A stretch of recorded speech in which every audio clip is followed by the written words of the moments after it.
Yes, ఆయనకి Oscar రావడం కాదు, ఆయనే మనందరి Oscar. So legendary MM Keeravani సార్ని ఇప్పుడు సగౌరవంగా మాట్లాడవలసిందిగా రిక్వెస్ట్ చేస్తున్నాము. అందరికీ నమస్కారం అండి. ఈ సిరీస్ కానీ ఈ ప్రొడక్షన్కి నాకు ఎటువంటి సంబంధం లేదండి టెక్నికల్గా. బట్ సెంటిమెంటల్గా ఉన్న సంబంధం వల్ల ఇక్కడికి వచ్చాను. సినిమా ఇండస్ట్రీలో ప్రతి రిలేషను కూడా, ప్రతి ఫ్రెండ్షిప్ కొబ్బరికాయతో స్టార్ట్ అయ్యి గుమ్మడికాయతో ఫినిష్ అవుతుందని నేను నమ్ముతాను. కానీ కొన్ని సంబంధాలు మాత్రం కంటిన్యూ అవుతుంటాయి ప్రొడక్షన్స్తో సంబంధం లేకుండా. అట్లాంటి వాళ్ళల్లో నా మిత్రులు అనిల్ గారు, ప్రవీణ వాళ్ళ కోసం రావడం జరిగింది. అండ్ నేను చూసిన కొద్ది గ్లింప్సెస్ అండ్ కొన్ని బిట్స్ చూశాను. దాని ద్వారా నాకు అర్థమైంది ఏంటంటే, హంట్ అనే ఒక యూనిట్ ద్వారా ఈ క్రైమ్ ఇన్వెస్టిగేషన్ జరుగుతుంటుంది ఈ సీరియస్లో. ఆ హంట్ సంగతి ఎలా ఉన్నా, ఆ హంట్ సాకుతో ప్రతి ఎపిసోడ్లోనూ చాలామంది కొత్త ఆర్టిస్టులను పరిచయం చేస్తున్నామండి అని చెప్పారు నాకు. సో ఆ హంట్ మూలకంగా టాలెంట్ హంట్ అనేది సైడ్ బై సైడ్ జరుగుతున్నందుకు ఆనందంగా ఉంది. ఎందుకంటే ఇండస్ట్రీకి చాలామంది కొత్త వాళ్ళు రావాలి. అట్లాగే కొత్త మ్యూజిక్ డైరెక్టర్ సుహాస్ కూడా నా ఆల్ ద బెస్ట్. విన్నాను కొన్ని అతని బిట్లు చాలా బాగున్నాయి. అండ్ అంతేనండి, ఇది ఆల్రెడీ #1 స్ట్రీమింగ్లో ట్రెండింగ్లో ఉందని తెలిసింది. All the best Nandini and Aditya Hotstar టీమ్కి. చివరిగా ఒక హుక్ లైన్ అడిగారు. పాటల్లో హుక్ లైన్స్ ఉంటాయి కానీ ఇలాంటి సభల్లో హుక్ లైన్స్ ఉండవు. బట్ స్టిల్ అడిగారు కాబట్టి చెప్తాను.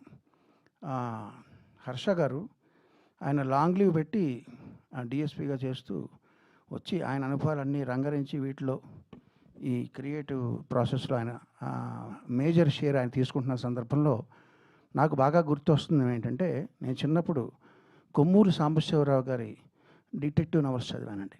అవన్నీ కూడా బ్రెయిన్ ఉపయోగించి ఒక కేసును సాల్వ్ చేసే విధంగా ఉంటాయి ఆయన రాసేవన్నీ కూడా.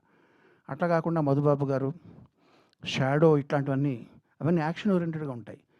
నేను ఈ సిరీస్లో బ్రెయిన్కి పని ప్లస్ యాక్షన్ కూడా మెండుగా ఉంటుందని నేను విశ్వసిస్తున్నాను. రాను ఇంట్రెస్టింగ్గా ఉంటుందని నమ్ముతున్నాను. అండ్ సీనియర్ పోలీస్ అధికారి పేరవారం రాములు గారు రాసిన బుక్ నాకు చాలా ఇష్టం అండి. పోలీసు చమత్కారాలు అని ఒక బుక్. అందులో ఆయన రియల్ లైఫ్ ఇన్సిడెంట్స్ని ఆయన కొంచెం ఫిక్షన్ జోడించి చమత్కారంగా రాశారు. మీరు ఎవరైనా చదవండి, చాలా బాగుంటుంది బుక్. సో అదేవిధంగా ఆయన అనుభవాలు దీనికి పనిచేస్తాయని ఆయన చెప్పారు. చాలా సంతోషంగా ఉంది. హుక్ లైన్ ఏంటంటే, Vikram is on duty because Harsha is of duty. చివరిగా నాకు నచ్చని విషయాలు చెప్తానండి. అనిల్ గారు అంతా బాగానే ఉంది కానీ ఆ బయట కటౌట్లు, ఆ పోస్టర్లు అవన్నీ నాకు ఇష్టం ఉండదండి. వాటి మీద వాడే కాస్తంత డబ్బు సేవ్ చేసి, ఇందాక బొకే ఇచ్చారు, అవన్నీ తోటలో కాసే పువ్వులు ఇలా తీసుకుని ఇలా పాడేస్తాం. వాటి మీద వేస్ట్ చేయకుండా ఆ మనీ సేవ్ చేసి మీరు ఉప్మా పెసరట్టు చేయించి ఇంట్లో పిలిస్తే వస్తాం.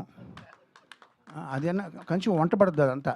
ఈ పోస్టర్లు ఇవన్నీ మనకి ఎందుకండి, కటౌట్లు పోస్టర్లు ప్లీజ్ ఇక మీద మీరు ఆపేస్తారని నేను ప్రగాఢంగా విశ్వసిస్తూ all the best to the team, all the best to Gnapika and Hotstar. Thank you sir. Thank you so much sir.